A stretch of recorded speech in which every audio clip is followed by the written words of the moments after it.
Les amis, bonjour. Le député Hugo Prévost, donc député, jeune député donc de 25 ans, exclu du groupe politique de la France insoumise pour faits graves à caractère SEX.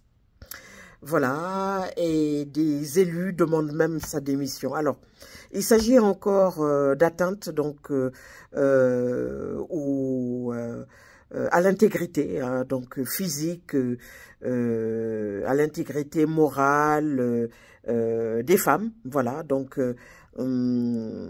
cet individu jeune, pourtant avec un palmarès brillant, j'ai cru comprendre qu'il était dirigeant syndical dans la vie étudiante, parce que c'était un étudiant donc qui a eu certaines responsabilités.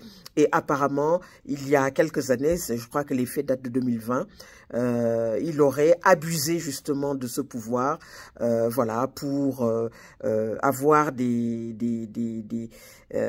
activités de prédation. C'est très grave parce que c'est des faits qui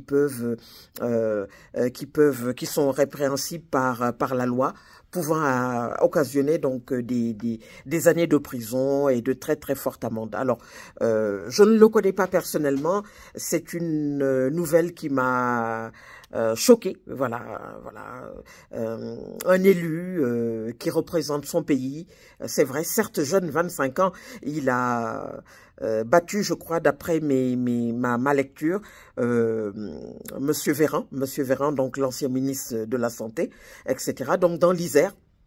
Voilà. Et aujourd'hui, on apprend que le syndicat Union étudiante dénonce donc des faits très graves, des faits pénalement répréhensibles. Bon, voilà.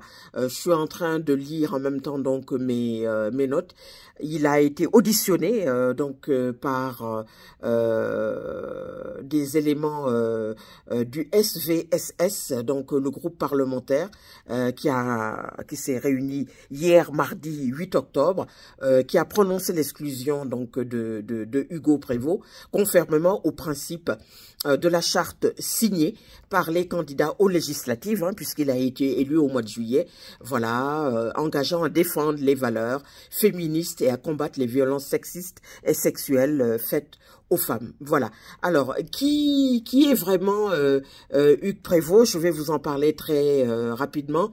Voilà, donc il est sous les couleurs, il a été élu donc sous les couleurs de la France insoumise, etc. Donc il a battu bien sûr Olivier Véran, hein, voilà, anciennement médecin, lui qui est redevenu médecin, tout ça. Il n'a pas tout à fait validé donc un master d'économie à la Sorbonne. Il est passionné de modélisation financière et il a obtenu au second tour donc un score de 42,44 suffrages, voilà, etc. Donc il a devancé à peu près d'un millier de voix, donc d'une courte tête, hein, Olivier Véran, voilà. Et devant bien sûr le Rassemblement national qui était à l'époque à 17,4. Voilà. Donc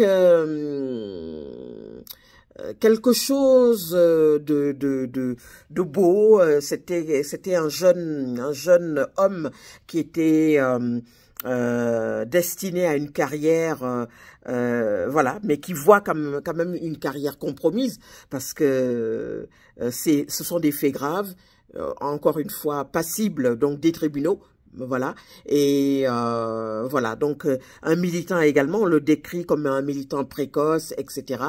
Il n'a que 16 ans hein, lorsqu'il s'engage politiquement contre la loi du travail au sein de l'Union nationale lycéenne, l'UNL, à Grenoble, etc., un syndicat étudiant de gauche, etc. Il a beaucoup bataillé aussi contre Parcoursup, etc., la privatisation de l'enseignement supérieur.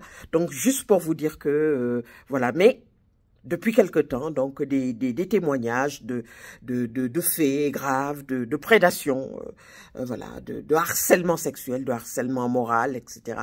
contre lui et tout. Aujourd'hui, la France insoumise a décidé donc de l'exclure, etc.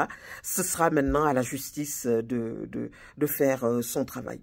Je fais cette vidéo pour dire halte à toutes les formes de violence faites aux femmes. Je vous dis à très très bientôt. Merci beaucoup. Au revoir.